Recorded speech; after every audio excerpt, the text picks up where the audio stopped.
Kids, today on My Life, we're going to talk about coming out. This is my coming out story.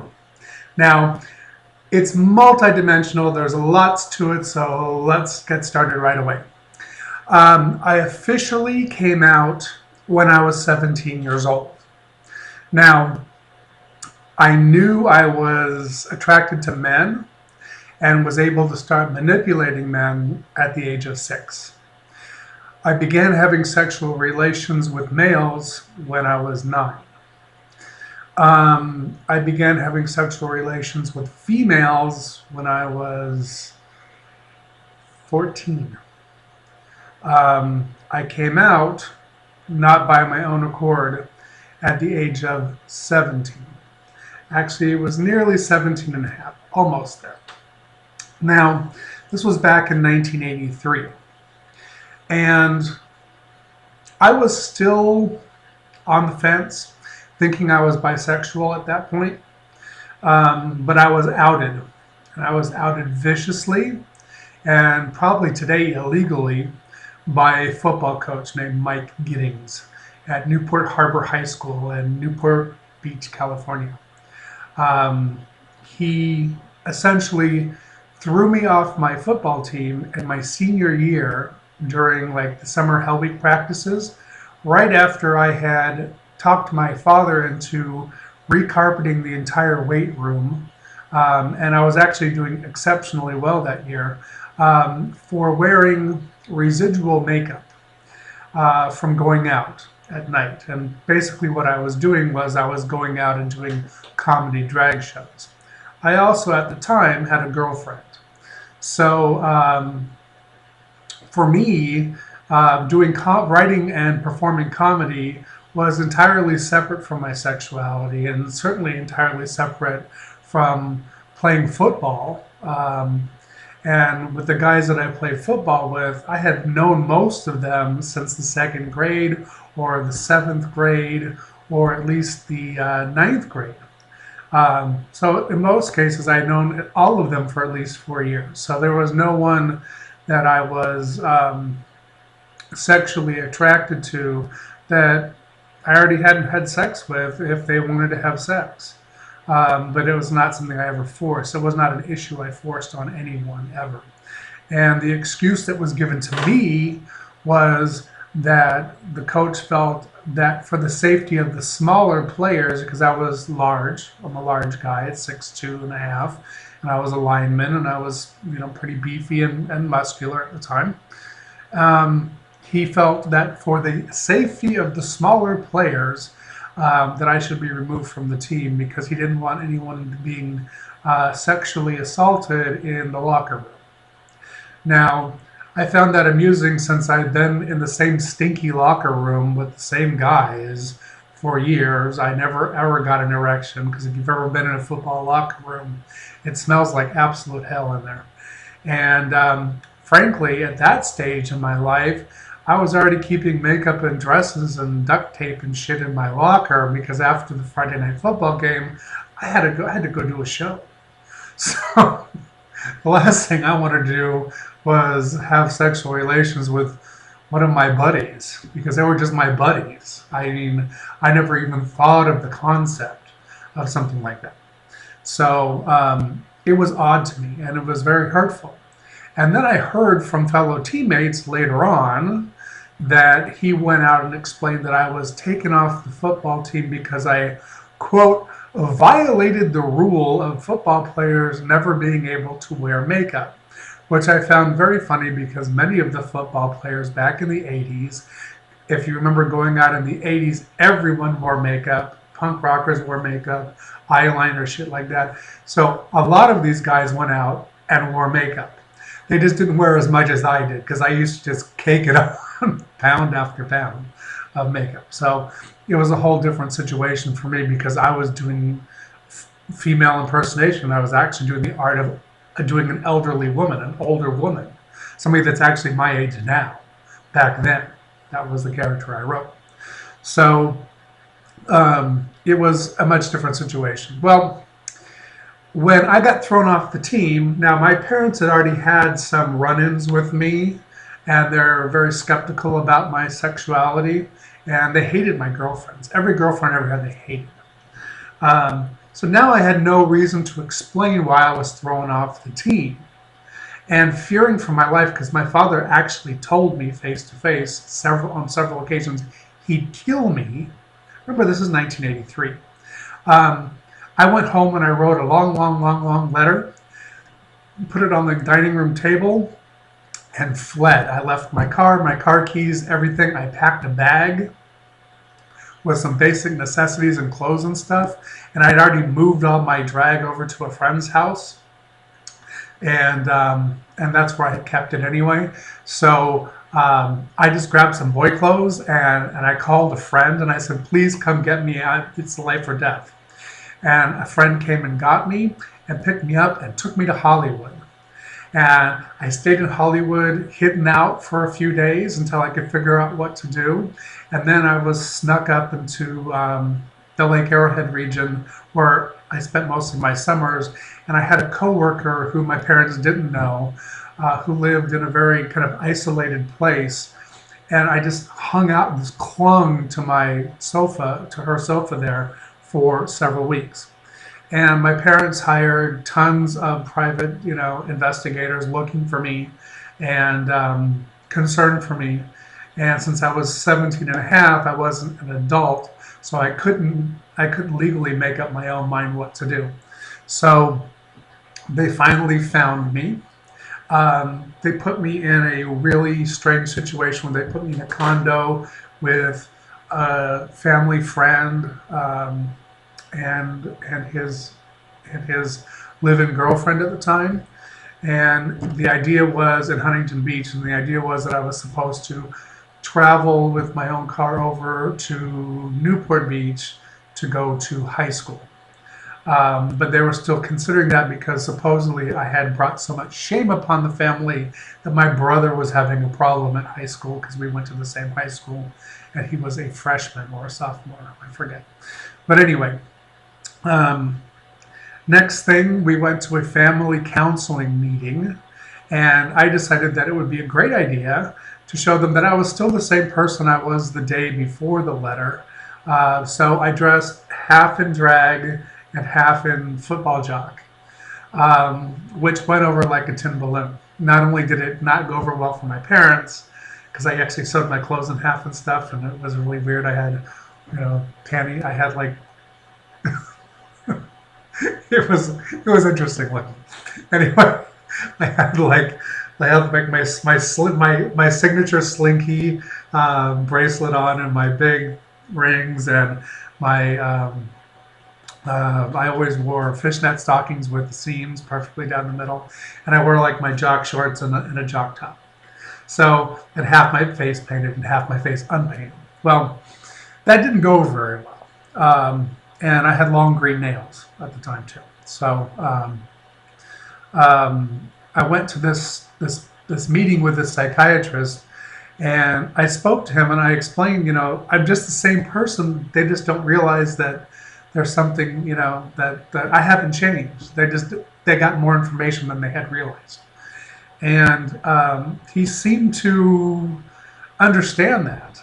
But then he had a meeting with them. And their position apparently was, we don't care what he says. We want him fixed. We do not want a gay sign, period. End of discussion. Have a nice day. So they told me, well, why don't we go look at this place and see what you think? Now, of course, I am the most naive, ignorant person in the world. And I'm the first to admit it. I am Mr. Gullible.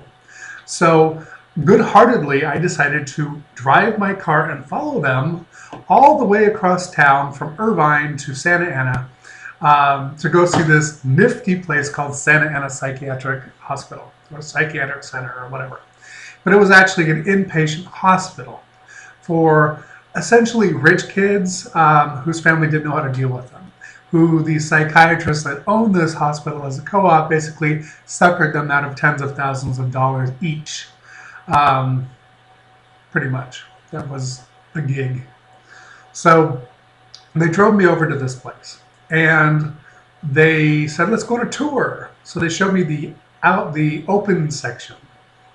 And then we wanted to go to the closed section. So they opened this door, and it was this big double door. I'll never forget it in my life.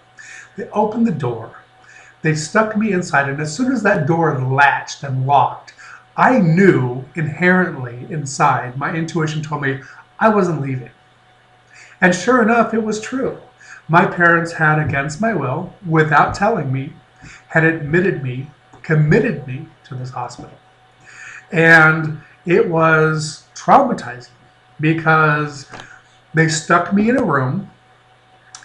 They let me sit there for hours without telling me anything. Then they brought me in these large binders, like 4 large binders. And these were the rules and regulations of the hospital and the program. And I was to read these instructions, and it was how was the program designed, what its intention was, how it worked, what were the rules, and if you broke the rules, what were the punishments for the individual rules broken, etc., etc., etc. Now, what I didn't realize at the time was I have a great photographic memory. And I had spent my whole life so busy being stupid, because being stupid works for me, and it still does today. And a lot of people, I adore people that underestimate me because when you're stupid, no one expects anything from you. So they're dazzled when you get anything done. So I actually read every page and I memorized all of it, every single thing. I can tell you chapter and verse, what was in that book back in the day. So that was my survival guide for the next months, several months. I was stuck in there. Their goal was actually to make me a well-adjusted homosexual. My parents' goal was to fix me, and that didn't work out so well. Because when I got out, I was just a militant, nasty faggot with an attitude. And I hated my parents. Yeah, awful. And didn't really particularly care for my little brother anyway, never did. Really had a boner for my parents. And particularly my mother, because my mother and I were super close. I mean, super close. When my father was an alcoholic, ripping apart the family, tearing apart the family business, being committed one time after the next, I was there holding the glue together, cleaning the house, cooking the meals, doing everything to help her so she could run the family business and keep us going. And she turned her back first. And she never turned back. She never came back after that.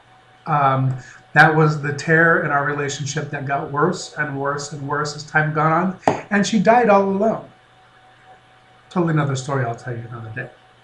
But this tore a hole in our family that never healed. Absolutely never healed. Now my father, who was going to kill me, actually felt sorry for me after he saw all the things that my mother and this hospital put me through. And then he kind of put it together in his mind that it was similar to his alcoholism. My gayness was similar to alcoholism. It was a sickness. And because he saw me in drag and he heard about me doing shows and stuff like that, forever until he died, all he had this picture of his mind in me was this 17-year-old drag queen that played football. So yeah, the jock drag queen. But the drag queen thing stuck with him in his mind. So he never thought of me ever as a male or a man again. He just thought me of this sissy gay son that could not possibly be masculine at all for any reason. Several months after I got out, they held me there an extra month and a half, in which I pointed out every single day in their book, why are you holding me? You're holding me past my time. And it was because they had to give my parents intensive therapy for them to realize that I wasn't going to come out straight, that I was going to come out gay, and actually well-adjustedly gay. So because they had gay people on staff that were teaching me how to be well-adjustedly gay, as best you could be in 1983. So when I came out, My mother had taken away all my clothes, given me all this like preppy stuff to wear, sent me back to high school where the students had had all these rampant things going on, all these discussions and rumors and all this kind of stuff. So I had this groundswell of pity and this groundswell of disgust and this groundswell of fear meet me when I went back to high school. These people I'd known my whole life. So I went to go talk to somebody just like it was yesterday, and they were like, and they would run away, or they wouldn't talk to me, or they'd just turn their head and pretend I didn't exist. And it was very difficult. It was actually extraordinarily painful. It was as painful as my parents. Um, and the reason it was is because at least with my parents, I got to lash out at them during therapy and tell them exactly what I thought. But I didn't get to do that in high school.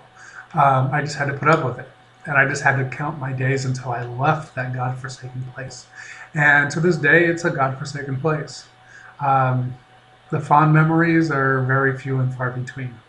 Um, there are some, but a lot of them were erased with the last part of my high school career. But anyway, when I got back, I did have a sympathy vote, kind of, and it was kind of underground and it was charming in a pity kind of way, which makes me nauseous now thinking about it.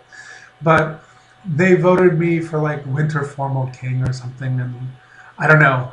I was like all aghast that people thought that much of me, and I took this beautiful girl named Constance to the Winter Formal, and I introduced her to my parents. She actually drove down from LA to pick me up because she was an older woman, and I had been dating her. And Constance was actually named Dean, and Dean was a Miss Canada and absolutely gorgeous and white and pretty and everything. And in drag, she was flawless. And my parents loved her because it was the first white girl I'd ever dated.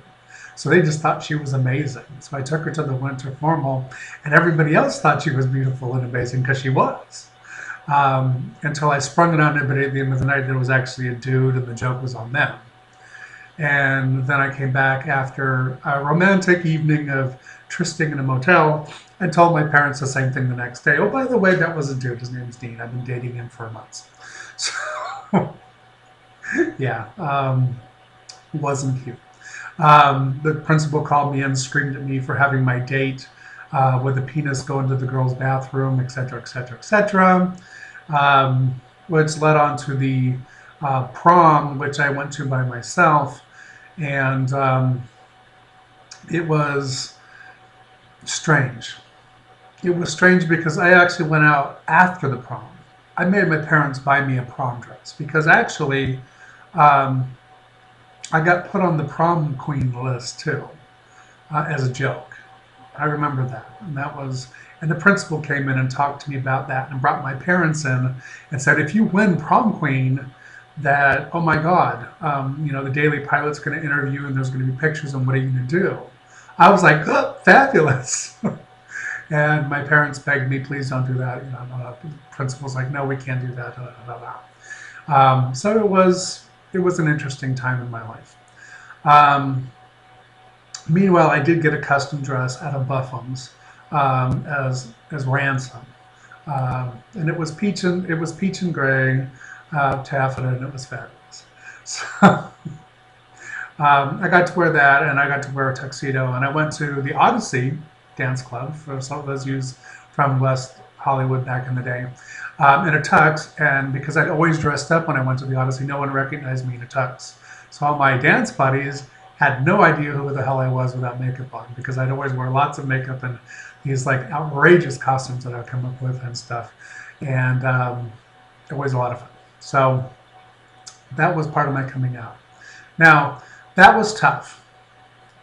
Coming out in 1983 was even worse because after that, graduation day, I'm sitting down on the lawn, waiting for my cap and gown on my little lambskin. And I look up at the bleachers and I see my best friend and I see her mom, but I don't see any of my family. And they told me they'd all be there. Grandparents, both sets, my mom, dad, and my little brother, nowhere to be found. After the graduation, everybody's family came down, hugging, kissing. Not mine. One of the most heartbreaking, if not one of, it was definitely one of the top three most heartbreaking moments of my life. And I went home absolutely devastated. I drove myself home. And just to add a little pain to the punishment, when I pulled up in front of my house, my belongings, or what they deemed to be my belongings, were packed and waiting on the outside stoop of my house with a note saying, "Don't come in, knock on the door or ring the doorbell." So I rang the doorbell and they came out and I got a lecture from my parents and my little brother standing behind with this big shitty smile on his face. And they said, "You're not welcome here anymore. You're not coming in this house. Take your stuff and go.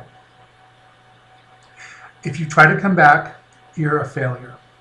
Don't ever come back. Because if you do, you're just a failure." And right at that moment, I made myself a promise. I would never, ever come back to their house, needing to come back to their house ever again.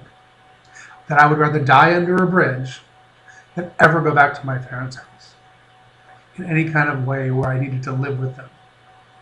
And I never did. Not until they're not even past their dying day. I never, ever, ever did.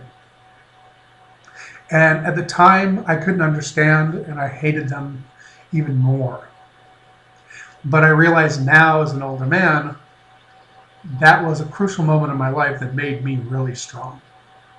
Because I took the money that they had given me for graduation a couple weeks before, and I went down to Rosarita Beach and partied like crazy with my best friend at the time, Tanya, and we had a great time. And when I got back, I still had a little money left.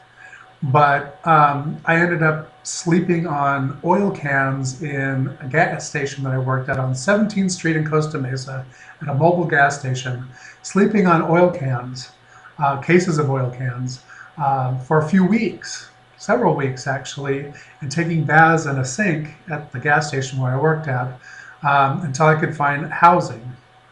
And I did find housing eventually and started my new life. But it was not easy. I mean, it was really horrible. And coming out continued to be a pain for me for more than a decade. My mother and I continually grew apart. My father and I kind of got a relationship that was strange and in a way too late because we didn't have a relationship when I was young. So it was kind of odd. And then he tried actually later in life to use me like his sugar daddy, which was really a turn off. But at least he wasn't hostile. My mother became increasingly hostile. She eventually got to the point where when my little brother died, he had an accidental death that was very tragic. After the memorial service, she screamed out in agony in the privacy of her own house. She screamed out in agony right in front of my face. "My only son is dead." And I was standing right there, and I was her oldest. And even my father, like, totally lost it because he's like, "That's just over the top. You know, who the hell is that sitting next to you?" So I got up and left her house. And at that point, I don't think I ever really returned, other than to pick her up for her birthday every year, where I flew out as a matter of duty. I flew out to take her out to lunch. But even at the end of her day, she couldn't even welcome me in the house. She had to meet me somewhere else. And it got to just be that point. So my coming out had a long-term effect on my relationship with my mother. And she died alone, completely alone. Just the way she wanted, completely alone. And my father had a lifelong obsession with me being this delicate, effeminate male, when in fact, the most of my adult life, I had done very male-oriented, masculine jobs like ramp service clerk and ramp supervisor of an airline, throwing baggage with the guys, and, you know, tough shit like that, you know, cleaning toilets and all that kind of stuff. And things to do with my brain, like operations or things that had to do with presenting yourself well, like special services and escorting people, famous people, heads of state and stuff like that. So every time I progressed in my work, my father never quite understood that. And when I changed careers to massage therapy, he even went through a weirder period where he thought I was dressing up like a Japanese girl and giving out happy endings. Oh, I love you a long time, which was odd and strange. Um, then I became a truck driver. And my father told me years before, when I offered to help save the family business, that I was not masculine enough to drive a truck or to deal with truck drivers. So I actually went out and got my truck driver's license and drove 48 states in Canada. And he was aghast. He was really shocked that I actually did this and was doing this and successful at it. And then, as he got sicker and sicker with cancer, I moved into a position where I was working from home and I was driving a trash truck, which is definitely not a sissy job. And, it's a lot of heavy physical labor under disgusting conditions. Certainly nothing any drag queen would want to do. And snap your nails in a minute. When he died, I was a trash truck driver. And he had the hardest time accepting that because he thought somehow I should be doing better. I don't know if he thought I should be in La Cage aux Folles or what he thought was better, but it was odd that he never got this 17-year-old little drag queen out of his mind. And that was the farthest thing from my reality as an adult male. Because I stopped performing in my early 20s because I stopped laughing. And my performing wasn't based on so much the drag as it was writing the comedy. And you can't get to funny without pain. And certainly my life was full of pain. So that's my coming out story. Now, things have changed since 1983. There is not a lot of long-term mental health care hospitals left in this country. There used to be, where you could put people in and lock them away for long periods of time. Now a lot of mental health hospitals are only acute care, and most things are done on an outcare patient basis with heavy therapy. So you won't necessarily run into, you younger kids won't necessarily run into the obstacles of being locked up like in a prison, in a mental hospital, if you come out gay. But you could run into the rejection of your parents. Now, I can say this, because I put in so much effort with my grandparents, even though my grandparents did not approve, they knew, because other people had told them, and particularly my grandmothers and I were the closest, because I was adopted, so I got to choose who I got to love. And I truly loved my grandmothers. I can't say that necessarily for the rest of my family, but I can definitely say that about both of my grandmothers. And both of them had private moments with me right before they died, where it was just them and I. And they told me some very, very special things about how special I was as their grandchild and their grandson, and how proud of me they were, and how when everyone else abandoned them and walked away, even though they only lived 30 minutes away and I lived 5 hours away by jet, I was there more than they were. And I always have been and always would be. And that special feeling made all the coming out and all the pain worth it for me.